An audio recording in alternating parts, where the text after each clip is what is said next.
وأشهد أن لا إله إلا الله ولي الصالحين وأشهد أن محمدا عبده ورسوله اللهم صل وسلم وبارك على سيدنا محمد وعلى آله وصحبه أجمعين. اللهم علمنا ما ينفعنا وانفعنا بما علمتنا وزدنا علما. بارك الله فيكم وجزاكم الله خير. We continue with our beautiful exploration of the book Women Around the Messenger sallallahu alayhi wasallam. This is written by Muhammad Ali Qutb. Allah, well, I'm not sure if he passed away or not, but no. And again, as we said, throughout our series, we explore these books and we try to understand the benefit of what the author is writing, and also keeping in mind, Yani, that the authors are human beings expressing their opinions. And we commented on some parts of it with looking at the different opinion of different scholars, the evidence from the Quran and Sunnah. And when we read the books of human beings, we can accept, we can reject. Of course, they are better than us in terms of knowledge. But this is one of the mistakes of today's world, is that the person kind of takes an alim and he takes him as a prophet sometimes, right? And we always should go to the statement of Imam Malik rahimahullah, who said that we accept and we reject everything depending on who and what, and but except for the illa sahibu hadha al-qabr, except for the person in this grave, and he was pointing towards the Prophet, meaning whatever the Prophet said, if it's established, this is correct, that it's authentic. It doesn't matter what your mind is thinking or what you think you know, or this is not about that. It becomes now an issue of, okay, that وَمَا أَتَاكُمُ الرَّسُولُ فَخُذُوهُ وَمَا نَهَاكُمْ عَنْهُ فَانْتَهُوا. Whatever the Prophet gives you, take it, and whatever he forbids you from, abstain from it.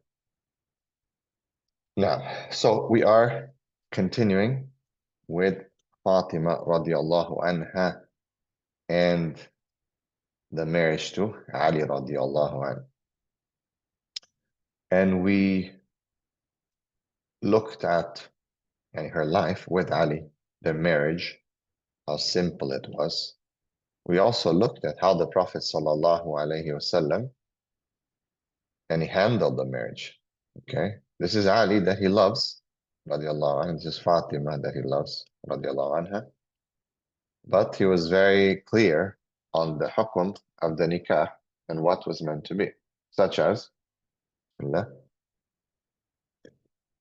that he asked Ali, do you have anything to offer, meaning any mahar? He said no. He said no, I don't have anything.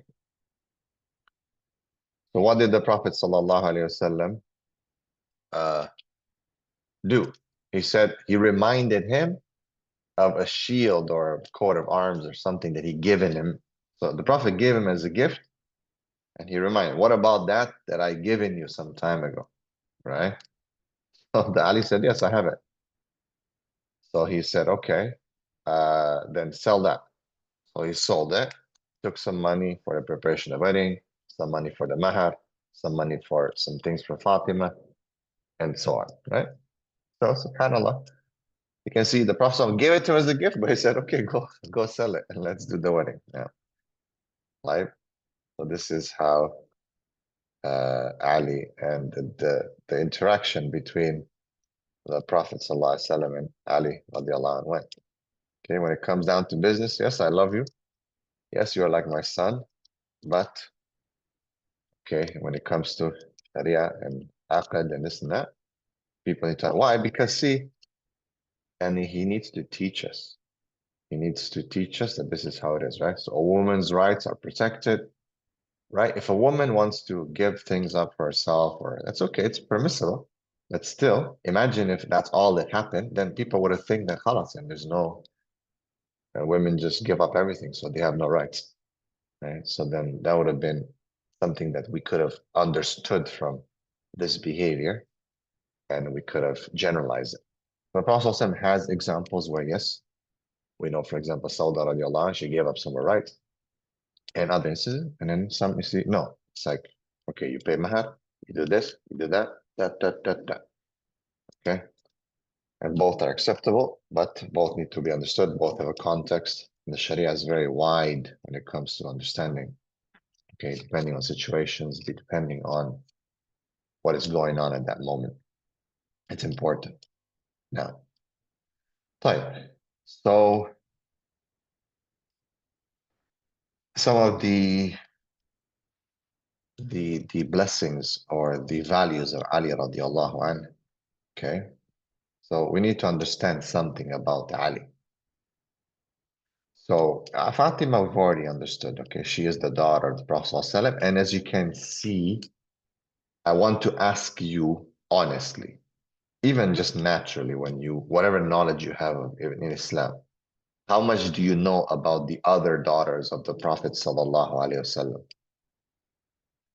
Maybe some of you, you're not even be able to name most of them. Okay.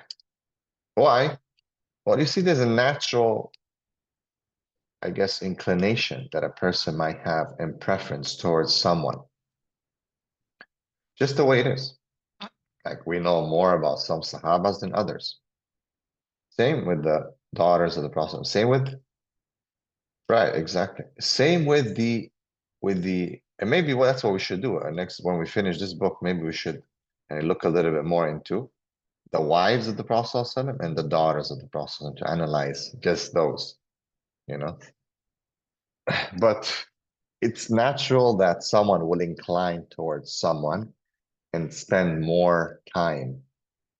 Even amongst the prophets, okay, who do we know most about? Of course, the Prophet ﷺ, then Isa alayhi salam, most likely, right after, then Musa alayhi salam, okay, then Ibrahim alayhi salam, then Nuh alayhi salam, okay, then who else? Maybe Adam alayhi salam, right? Mostly ulul azmi min ar-rusul. All right, that's it pretty much. Other than that, if I were to ask you, well, how much do you know about Dawood or Sulaiman or other, Elias or other prophets, Daniel, for example, right? Prophet that a lot of people don't know. How much would you know? Not too much. Why? Again, because a person's character will kind of expand and connect to the people, even in terms of influence. So Fatima, everyone knows Fatima radiallahu anha, because not only, okay, because there was some kind of bias in the history towards her, but most likely because her character was such that it left a mark, a trademark on history. You understand? Same with someone like Omar Khattab radiallahu anhu. Like we know more about Omar than we would know about Uthman radiallahu anhu. And you hear more. Omar did this, Omar did this, Omar did this, Abu Bakr, Omar. Mostly Abu Bakr, Omar, Abu Bakr, Omar, Abu Bakr, Omar. Right? You hear so much, right? Because their characters stood out amongst the Sahaba. Okay. Do you know so much about Abdurrahman ibn Auf? Yeah, you hear it. But when you hear, okay, Khalid bin Walid, right? Because his character stood out, right? He made a dent in the history. Like no one can, if you ask anyone who's Khalid bin Walid, no one will, will like be like, oh, I don't know what it is. Of course you know. Even if you hear anything, right? Even just having like a nickname, okay? Just having a nickname. Oh, Omar is Al Farouk. Okay. Abu Bakr is Al Siddiq. Okay. All right. Does Uthman ibn Affan have a nickname? Do you guys know? Does Uthman ibn Affan, radiallahu anh, have a nickname? And we've gone through a whole book about Uthman ibn Affan, Al-Awasim al-Qawasim, right? Remember, Defenses Against Disaster, the whole refutation of the Shia. Remember, that was one of the first books we studied. Do you remember any nickname for Amir al-Mu'mineen Uthman? Does anyone know? You can type it. No, right? Okay, we don't know, right? Why? It's just, well, again, right? Someone who leaves a strong impact. They usually are nickname or they have, for example, Fatima. What's Fatima's nickname? It's not her name, but what is her nickname? Does anyone know?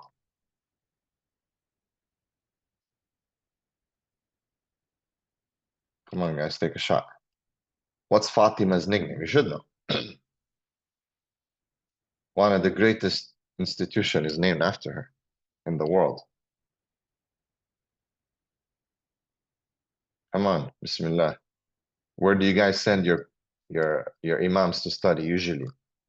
Where does Malaysia send their imams to study? Usually, for people who become imams. Where do most of the imams in Malaysia go to study?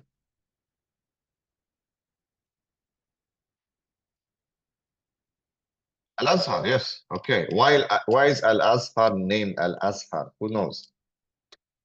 Al-Azhar University in Egypt, in Cairo. Why is it named Al-Azhar? Does anyone know? I think we discussed this before. Come on, guys. Al-Azhar. What does Azhar mean? What does Zahra mean?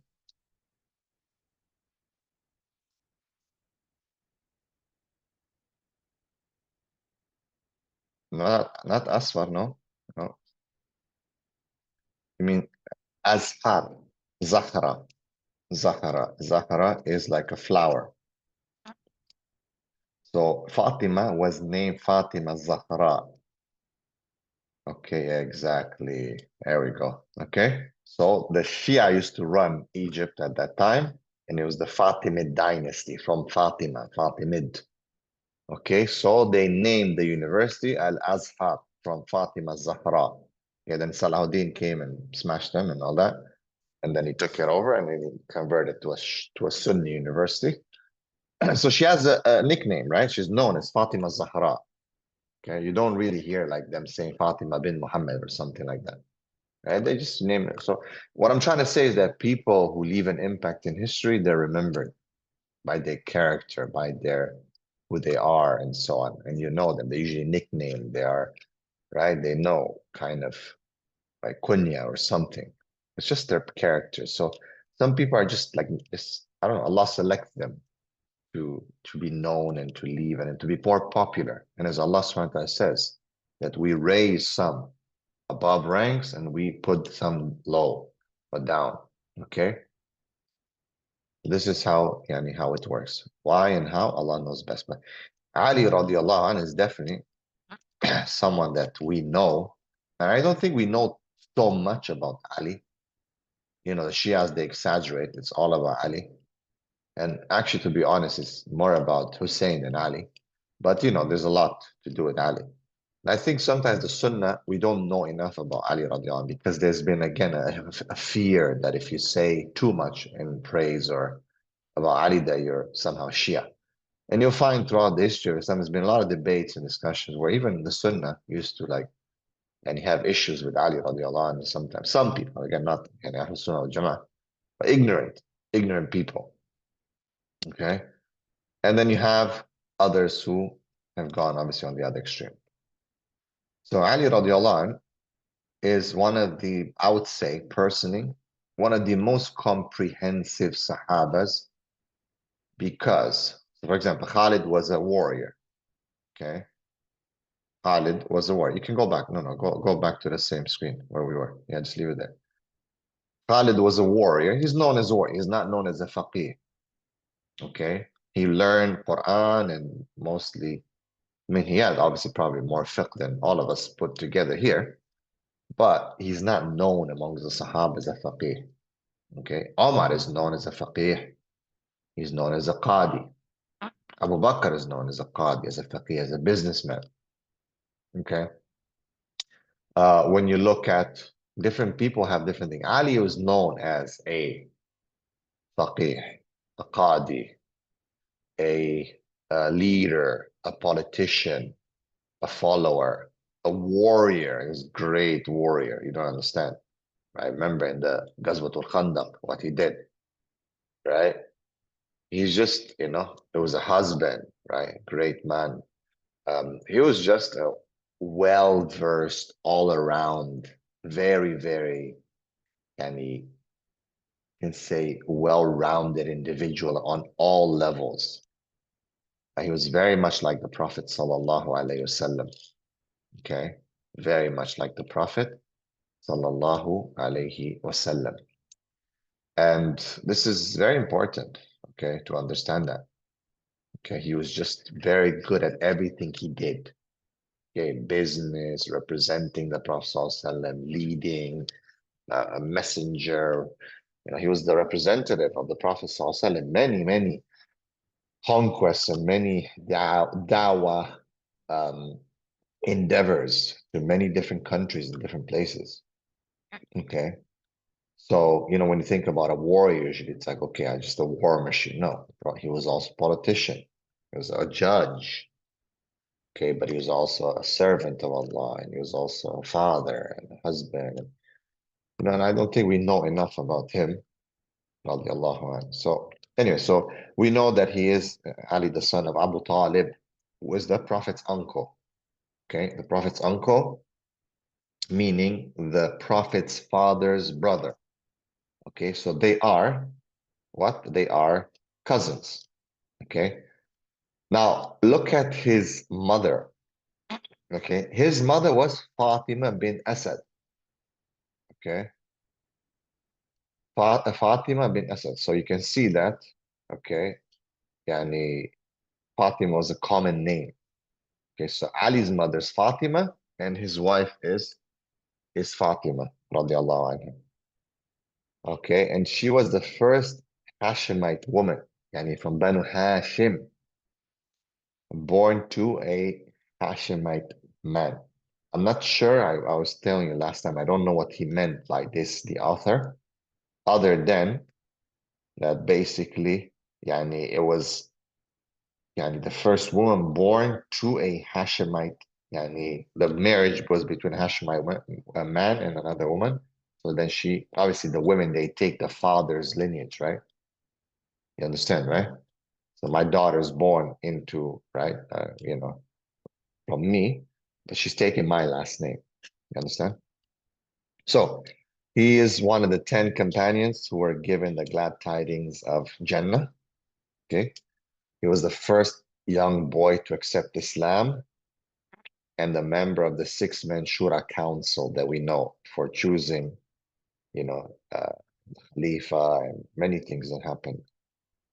I told you that there's a discussion about who was the first person to embrace Islam. If we go by first person, it's probably most likely Khadija. Okay. Second one would be Ali. Third one might be Abu Bakr radiallahu anhu. Okay, that's kind of how, if we're actually to say, okay, this is the first one. You know what I mean? Type. What did the Prophet ﷺ say about him? He said, he who I regard a friend is also a friend of Ali.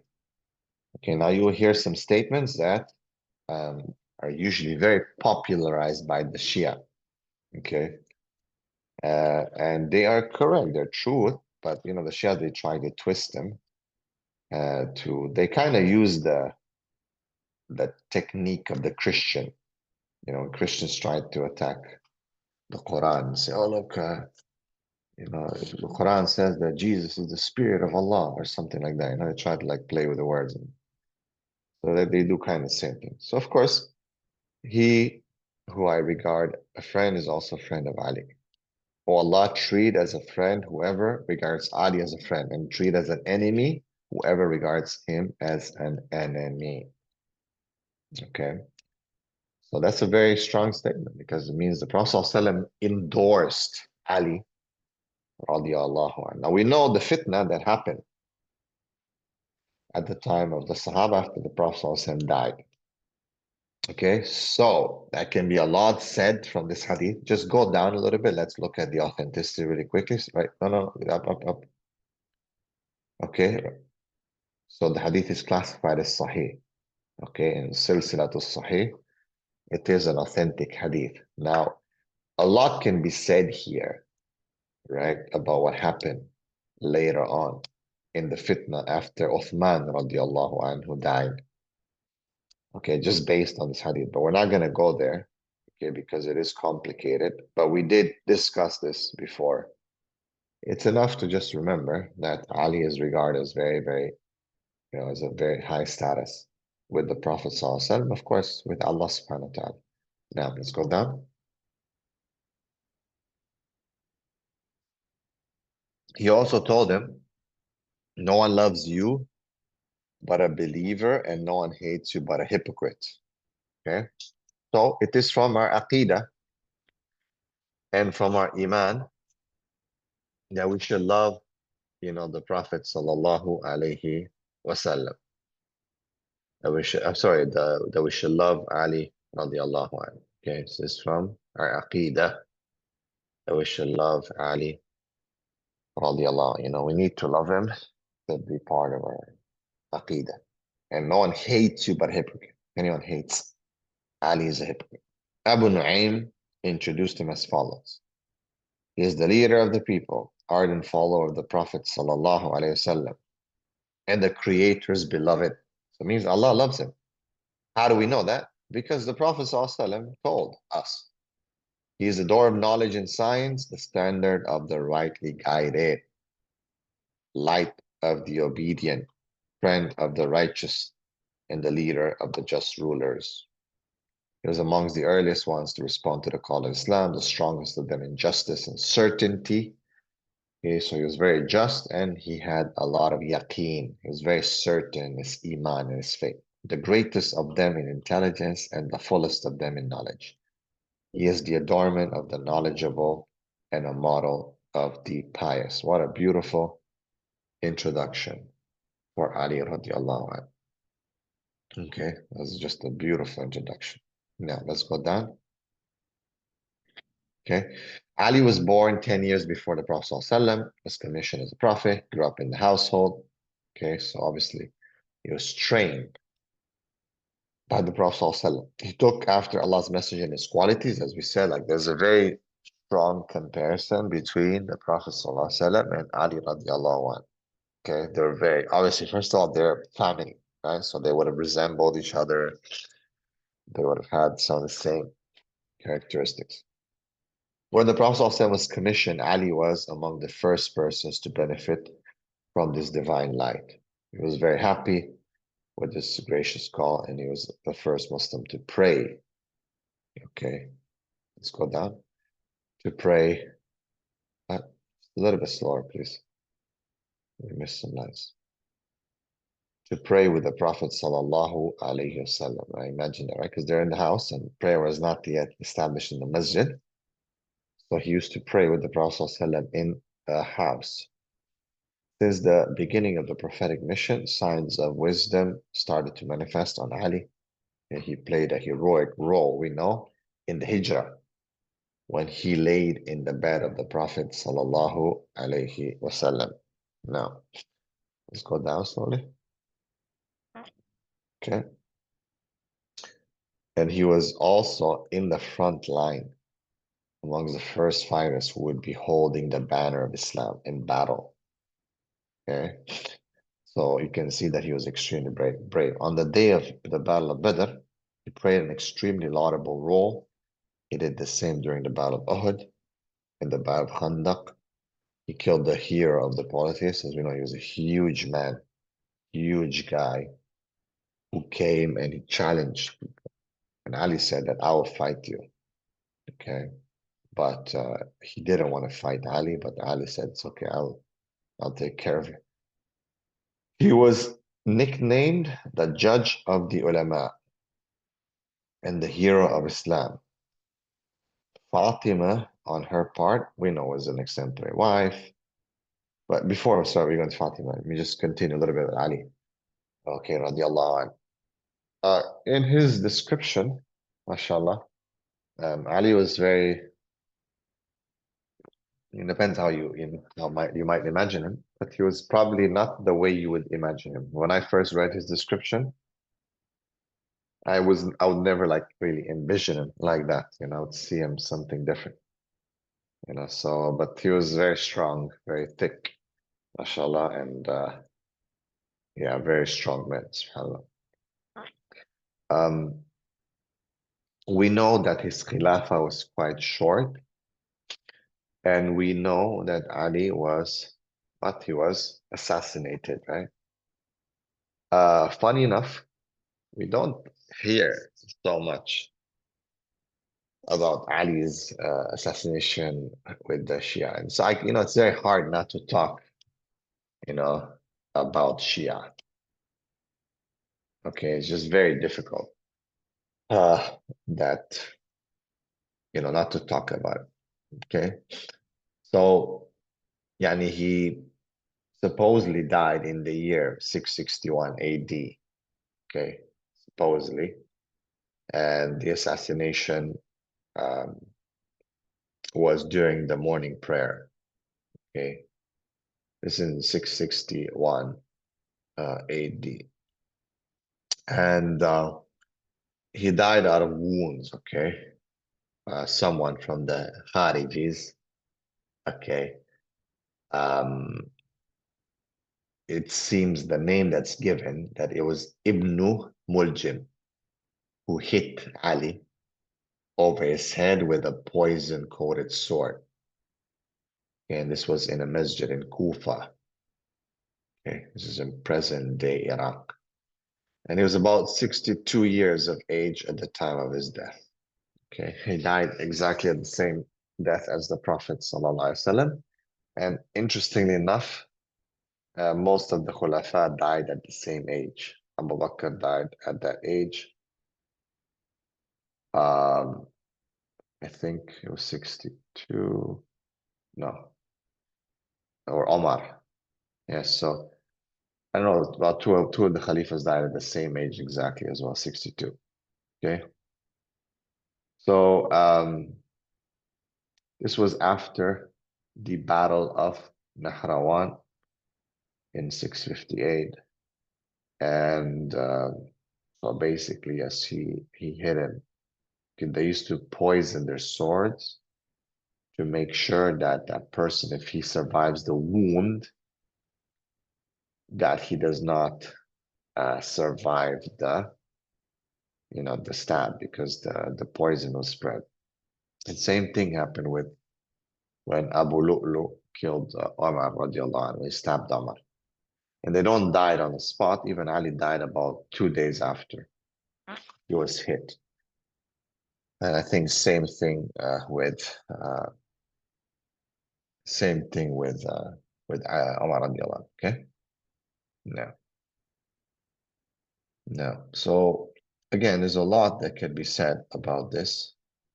We know there's a big battle, a big, uh, dissent, and a big internal strife that happened. SubhanAllah. Um, this is a very sad time. Okay, it's a very, very, very sad time. Yeah. So yeah, it's hard to not speak about. Obviously, the Shias, they took that upon themselves. Okay, to always push and talk about this. And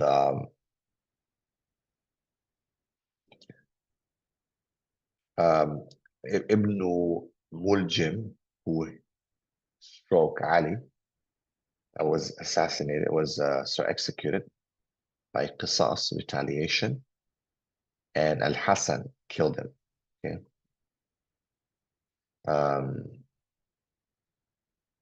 There's a bit of difference of opinion. There's a bit of a difference of opinion as to what happened, and Allah knows best. And but if you look at the Shia, and you look at, okay, how much they focus on who? They focus on Hussein. They don't even focus on Hassan as much. How much they focus on Hussein, and how much they almost worship him, right? They beat themselves when they talk about Karbala.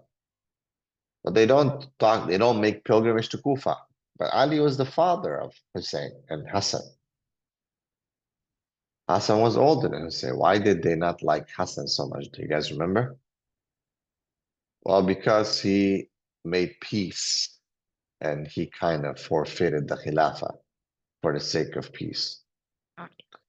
They only like Hussein, pretty much. Even Ali, like they don't do pilgrimage to Kufa, really. I mean, there is some, but it's not like Karbala. Like Karbala is like the main ideology of Shiaism. We're so stuck on that, right? So you can see here selective amnesia. Okay, they just do what their nafs tells them. Right. Let's move to Fatima. We'll talk about Fatima. Okay, how important she was, the daughter of the Prophet sallallahu alaihi wasallam. Okay, a very, very important woman. She was raised, she was raised by by who? By none other than Khadija radiallahu anha. Okay, Khadija radiallahu anha is the one who raised Fatima. And they actually say that she was like very, very close to, to Khadija and the way she is. Okay, I guess you can say her personality was like Khadija's personality. Okay, now, okay, let's go down. Oh, very important point here is how how Fatima reacted to Ali's situation. Okay, and in Fatima's marriage to Ali, you'll find the refutation of all of the feminists who scream so loud that women should do this and women should do that. Blah, blah, blah.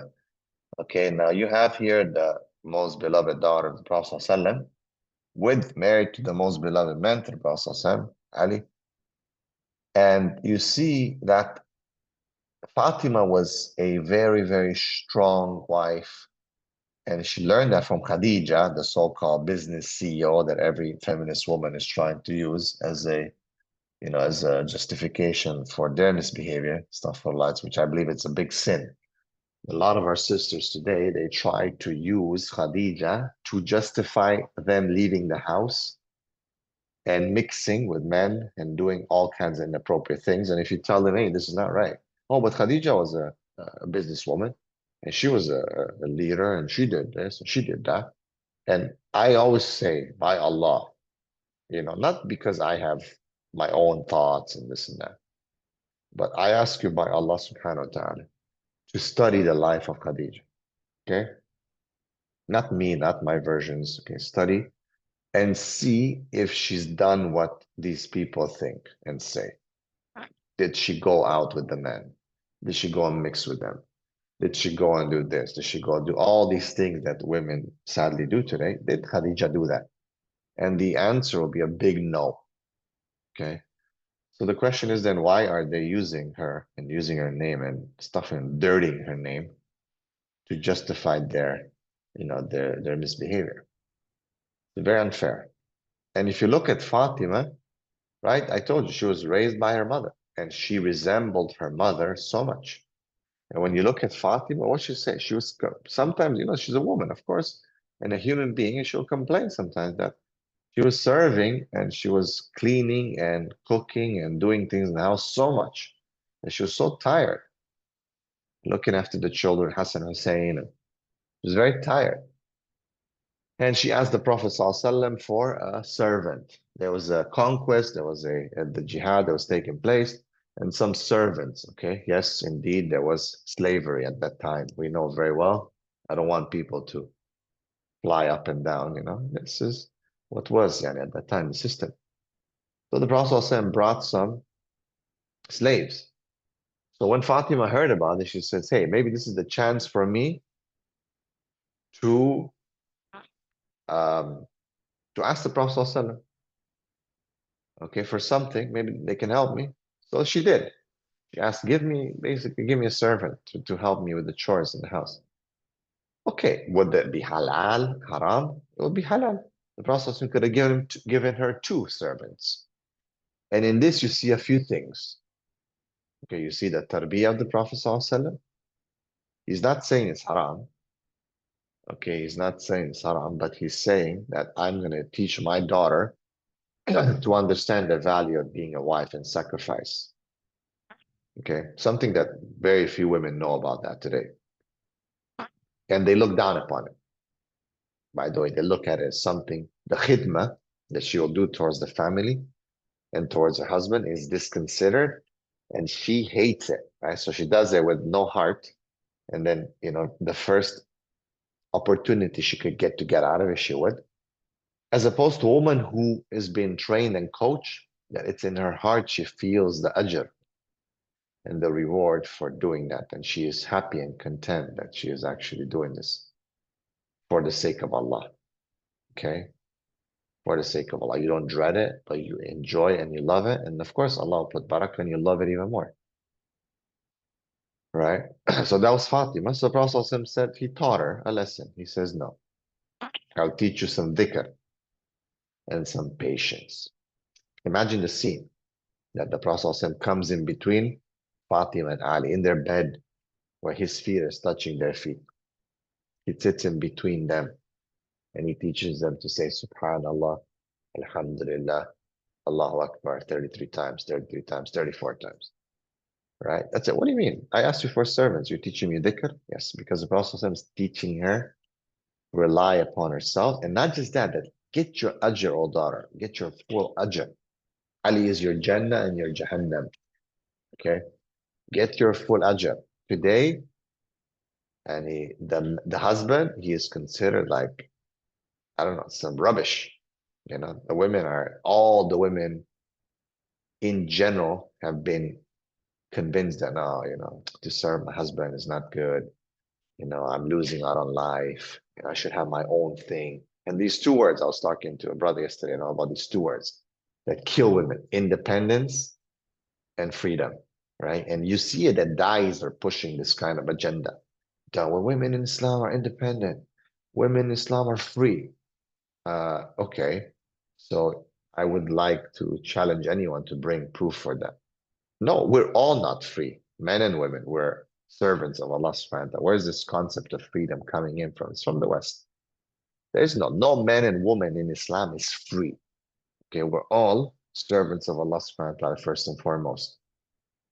Okay. And then there's other responsibilities that come to our families and so on, to the Amir of the Muslims and so on and so forth. There's no such thing as freedom in the sense of the West that you do whatever you want. And, it just doesn't exist in Islam. But they're trying to always, Westernize Islam or Islamicize the Western philosophy. And how do they do that? They do it by just, changing the words a little bit and so on. But Fatima was taught, the Prophet is teaching her a lesson. Take the ajr, serve your husband. Yes, it's difficult. The chores are difficult. Yes, you have energy.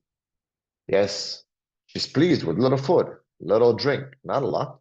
Okay, but she's satisfied. She has rida, and she has, qana, she's content. And that's what we see today. Oh no, I don't have a good life because I didn't travel to Dubai. Oh, I don't have a good life because I didn't do this. Oh, I'm a woman. I should also, if you go, I should go. If you do this, I should do that as well. Right? And that's where it goes wrong. The woman who came to the Prophet ﷺ and asked about these things, right?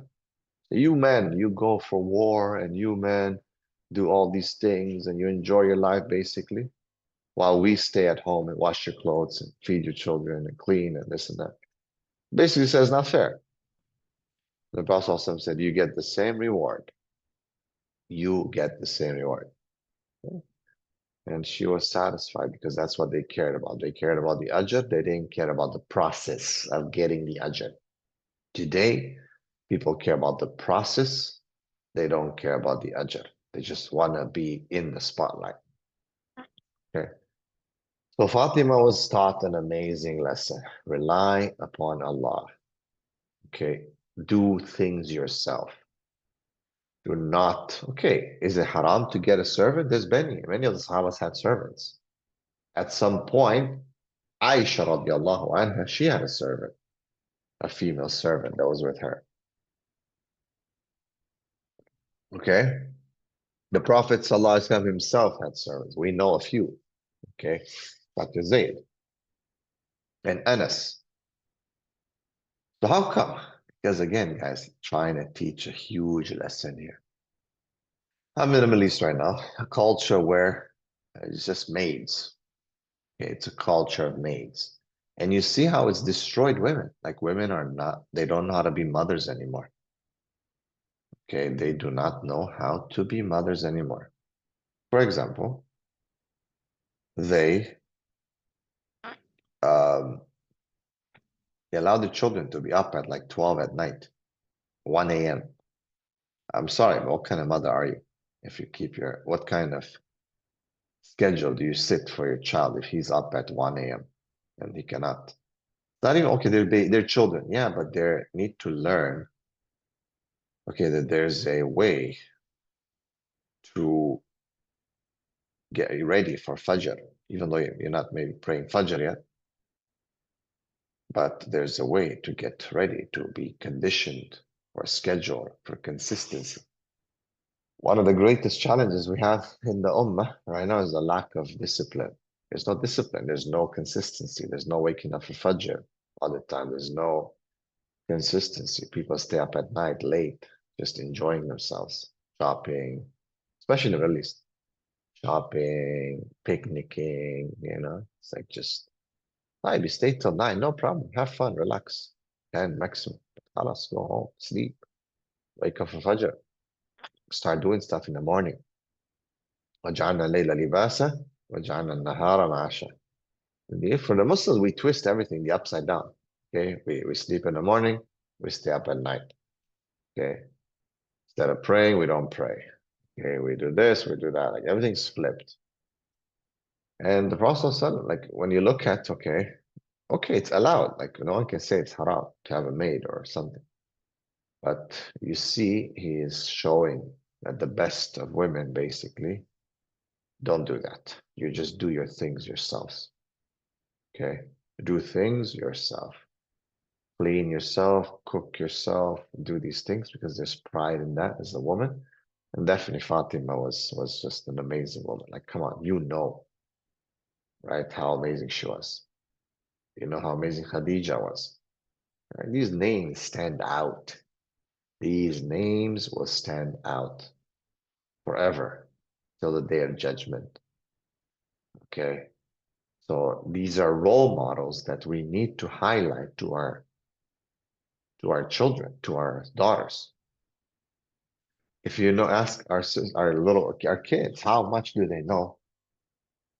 You'll see that not too much. But if you ask them a Cardi B or some stallion woman or whatever that their name are stupid names that they have these days, oh, they will know everything. Or Billy Idol or Billy, whatever I was looking at, she's like some lesbian girl now. She's like so popular, right? All the girls are going crazy over her. Okay, and then you have some Charles dude, I don't know, who's like doing makeup tutorials, but he's a man, you know. And all the kids, I remember going into Malaysia, into one of the markazes, and on the board where the kids were studying Quran, the big name, some Charles, I don't know what the heck his name is, was written there. Okay, it's the markaz of Quran. The kids, they see and they know this man who pretends to be a girl, who does makeup better than women. These are the examples for the kids. And then if you talk like this, like me, this extreme, man. Come on, calm down. It's not so bad. It is bad. It's horrible, actually. Really bad. It's really, really bad. If you're in my situation as a counselor, as a school principal, as a teacher, you would see these things in on the ground, in the trenches. You see the war going on. If you're somewhere on the seventh, cloud, then yeah, it's nice to see the view from above and just kind of chill because you don't see what's happening on the land, in the trenches. Right? But this is what we need to highlight to our daughters, not Megan Stallion and whoever the other one is, Cardi B, and I don't know what else they have, these crazy women today, because that's what our girls look at. Or what's the other one? Taylor Swift. Oh my God. God help us. You know what I mean? But the girls, I'm telling you, ask any girl in Malaysia who is Taylor's, whatever his name is, Taylor Swift, they will know. They will know everything. They will know statistics. They will know birthday. They will know, you know. A'udhu billah. Tell them to give you 5 facts about Fatima. They will not know. Okay. Now, who does Allah love? Fatima or Taylor? Okay, definitely Fatima. I mean, Taylor, if she continues the way she goes, is going straight to Jahannam. Okay, and that's for sure. All right, so this is what we need to understand, brothers and sisters. That's why we're doing this. And may Allah protect us, protect our daughters. Remember, towards the end of time, falsehood is going to appear very, very appealing, very nice.